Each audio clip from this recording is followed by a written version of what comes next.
Dear students, आज हम NCERT class 10 chapter 8 trigonometry exercise 8.2 के कुछ सम सॉल्व करेंगे। तो पिछले लेक्चर में मैंने आपको बताया था कैसे हम स्पेसिफिक एंगल की वैल्यू पता करते हैं। जैसे साइन 0 डिग्री है, साइन 30 डिग्री है, कॉस 45 डिग्री है, ऐसे। अब उसी वैल्यूज को हम पुट करेंगे क्वेश्चन में और सॉल्व करेंगे। तो मेरे पास जो है फर्स्ट क्वेश्चन है, अ वैल्यू ऑफ फॉलोइंग, क्या है, sine 60 degree, cos 60 degree, sine 60 degree and cos 60।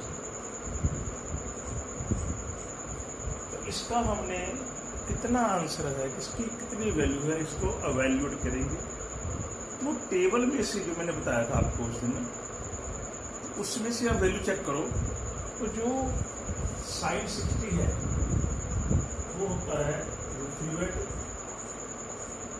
Cos 30 again √3/2, sign 31/2, कोस 60/2। एक बात का आपने ध्यान रखना है, जैसे ये एंगल 30 डिग्री है, ये 60 डिग्री है, दोनों का सम 90 डिग्री है। तो क्या होगा, if two angles are complementary then sine 30 है, कोस 60, इनकी वैल्यू सेम होगी। ये क्या है, 30 या 60, दोनों का सम कितना 90 है। तो जितना साइन 30 होगा उतना ही कोस 60 होगा। जैसे कोस 45 है वो 1/√2 है, साइन 45 वो भी 1/√2 है। ठीक है, तो दोनों की वैल्यू क्या है, सेम होगी, जिनका सम 90 होगा। तब इसको सॉल्व करेंगे।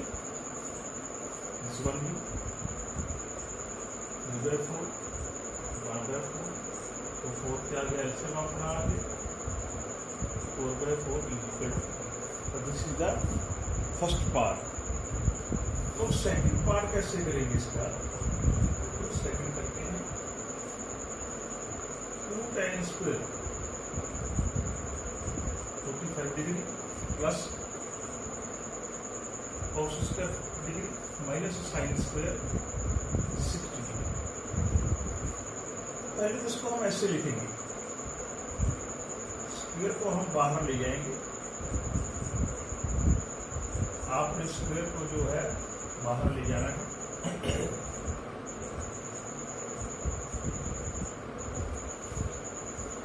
जितनी ट्रिग्नोमेट्रिक रेशियो पे स्क्वायर हो, क्यूब हो, जितनी मर्जी एक्सपोनेंट हो, उसको ब्रैकेट में लेके बाहर लिखेंगे। एंगल के ऊपर लिखना आपने, इसको tan 45 स्क्वायर नहीं लिखना, tan 45 होल स्क्वायर लिखना है आपने। आप वैल्यू फिल करेंगे इन सब की। तो tan 45 क्या होता है, 1 होता है। कोस 30 क्या होता है, √3/2 होता है। वो साइन 60 क्या होता है, अगेन √3/2 होता है। अगेन 2 आ गया, ये कितना आ गया 3/4, ये कैंसिल हो गया, कितना आंसर आ गया 2 आ गया। तो इसका आंसर कितना आ गया 2 आ गया। अब तो थर्ड पार्ट अपना, तो उसकी वैल्यू पता करेंगे। कोस 45 डिग्री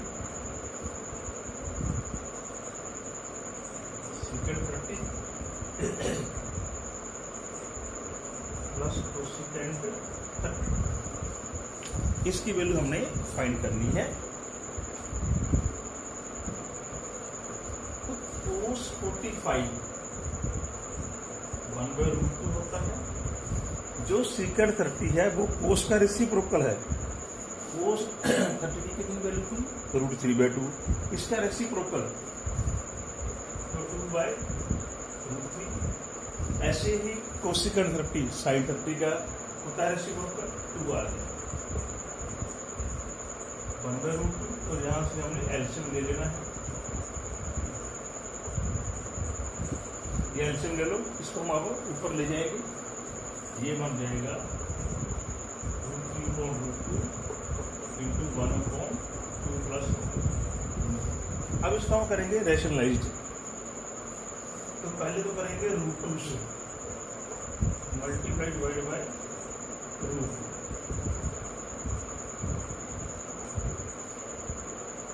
तो मल्टीप्लाई डिवाइड बाय √2। तो √2 से हमने करते मल्टीप्लाई एंड डिवाइड। ऊपर क्या आ गया आपके पास न्यूमरेटर में √6 आ गया। इसके पास ये बना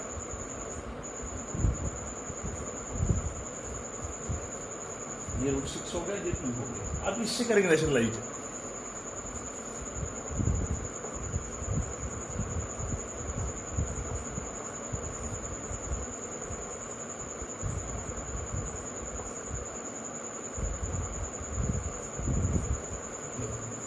तो 2 - 2 √3 से किया rationalise.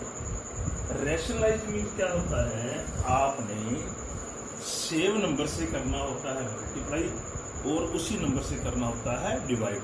This is called rationalised. तो आप इसको ब्रैकेट ओपन कर दो आप। 2×6 - 2 18 अपॉन ये बन गया a² minus b²। a² minus b²। इसका क्या आ जाएगा 2√6 6√2 अपॉन 2 × 4। अब इसका क्या है 80। 3√2 होता है तो 3 बाहर ले लिया। तो दिस इज योर आंसर।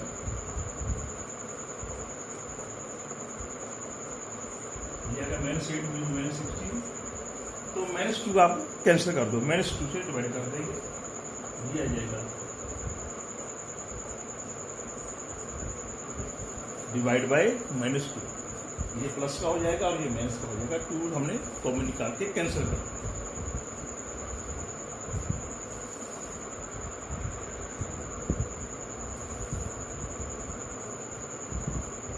अभी फर्स्ट का 4th पार्ट करेंगे।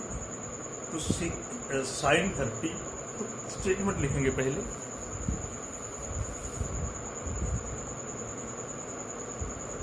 sin 30 डिग्री tan 45 डिग्री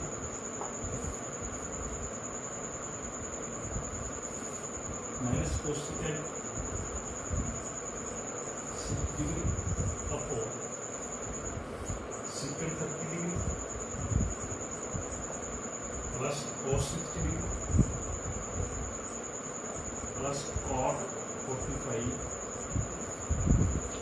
सबकी वैल्यू पुट करो, टेबल में से देख लो, नहीं रिमेंबर आपके।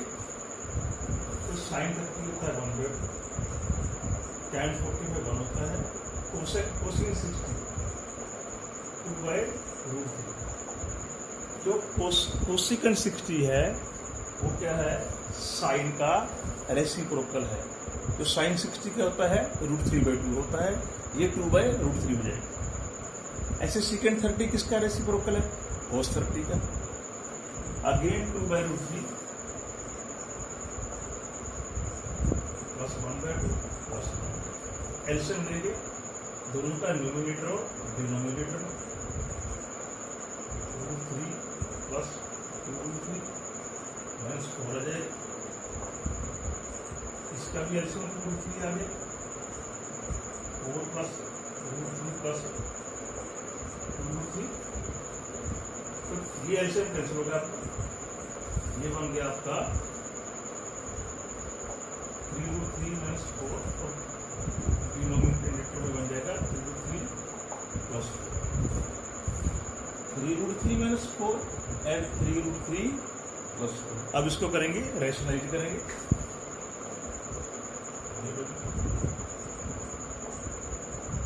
रैशनलाइज किया 3√3 माइनस 4 से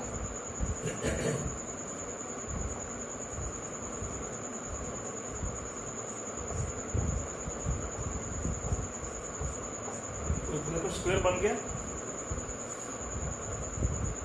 a² plus b² minus 2a।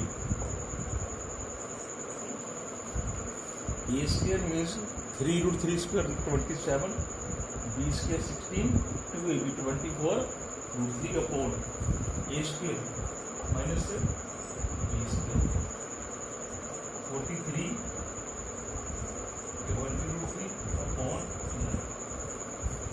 तो 43 minus 24 √3 upon 11।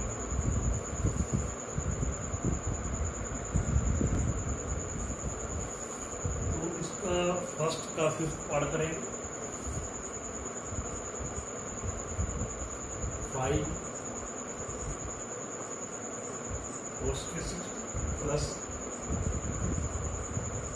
4 secant square 30 minus 10 square 55 upon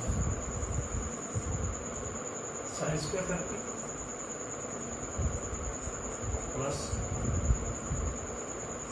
cos square. इसका हम वैल्यू पता करेंगे। तो वैल्यू पुट करो। तो cos 60 की 1/2 मैंने पहले बताया था, स्क्वायर बाहर लेके जाना है। तो secant 30 2/√3 स्क्वायर एंड tan 45। तो मैंने पिछले साल में बताया था, जब स्क्वायर हो, ट्रिग्नोमेट्रिक रेशियो की पावर हो, तो उसको आपने बाहर लिख लेना है। जो वैल्यू है cos 60 की, वो लेके उसका स्क्वायर कर देना है आपने। जो वैल्यू होती है एंगल की या कोस की या साइन की या टैन की, उसका आपने स्क्वायर कर देना है। तो sin 30 ये होता है 1/2। cos 30 क्या होता है आपका √3/, ये बन गया 5/4 बन जाएगा। 2 का स्क्वायर 4 बाहर पड़ा है, तो 16 अपॉन 3 माइनस 1 अपॉन 1/4। इसका स्क्वायर 1/4 हो गया इंटू 5/4 हो गया। इसका स्क्वायर 4/3 में 16/3, ये तो 1 हो गया। अब इसको सॉल्व करो आप। एलसीएम आ गया, 12 एलसीएम आ गया, 50 प्लस 64 माइनस 12 अपॉन 4 एलसीएम आ गया, 1 प्लस 12 एलसीएम आ गया 50, 64 माइनस 12। देखो ये 4 है, ये भी 4 है, तो ये कितना आपका आ जाएगा 67 अपॉन 12। ये तो 4/4 1 हो जाएगा, उसका आपका आ जाएगा 67/12।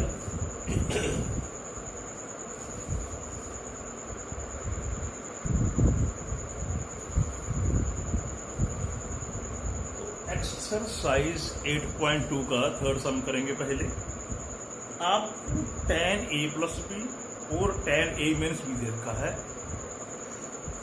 तो क्या लिखेंगे? tan a प्लस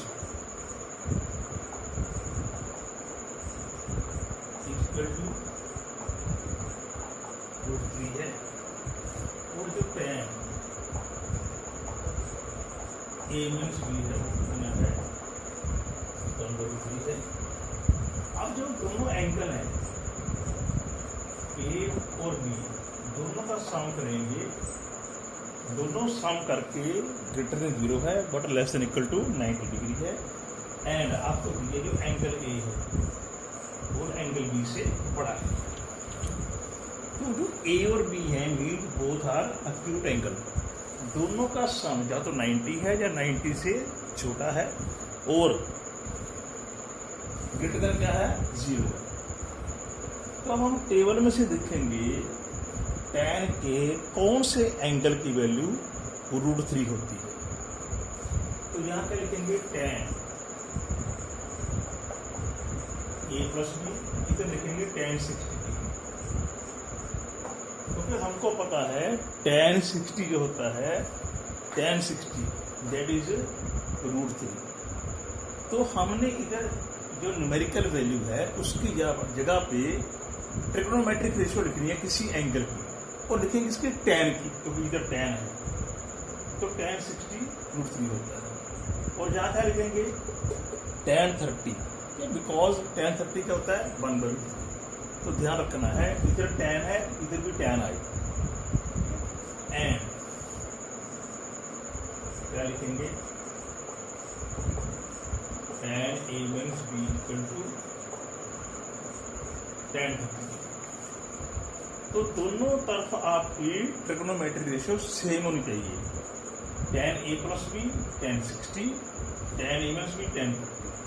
अब देखो इसको आपने कैंसिल नहीं करना, भी tan से tan कैंसिल हो गया जी, तो A प्लस B कितना आ गया 60 आ गया। तो लिखेंगे तो यही आप A plus B equal to 60। अब इसका क्या मतलब होता है, हमको दिया है tan A plus B equal to tan 60, means जो LHS में tan है उसका एंगल कितना है A प्लस B है, जो RHS में है उसका एंगल कितना है 60। तो दोनों के एंगल क्या है, इक्वल है। इसका मतलब क्या होता है, दोनों के एंगल इक्वल है, means A plus B equal to 60 degree. आपने ऐसे नहीं कैंसिल कर देना, कैंसिल नहीं करना, आपने इनके एंगल इक्वल कर देने हैं। ऐसे इसमें लेंगे A माइनस B कितना जाएगा 30 डिग्री जाएगा। अब दोनों का आप ऐड कर दो, 2 इक्वल टू 90 डिग्री, ये कितना आ गया 90/2 45 डिग्री। एंगल कितना आ गया 45 डिग्री आ गया। अब B की वैल्यू निकालेंगे, किसी मर्जी को कर लीजिए आप। B कितना आ गया 50, angle A equal to 45 degree and B equal to 15 degree. तो ये आपका A और B की वैल्यू आ गई।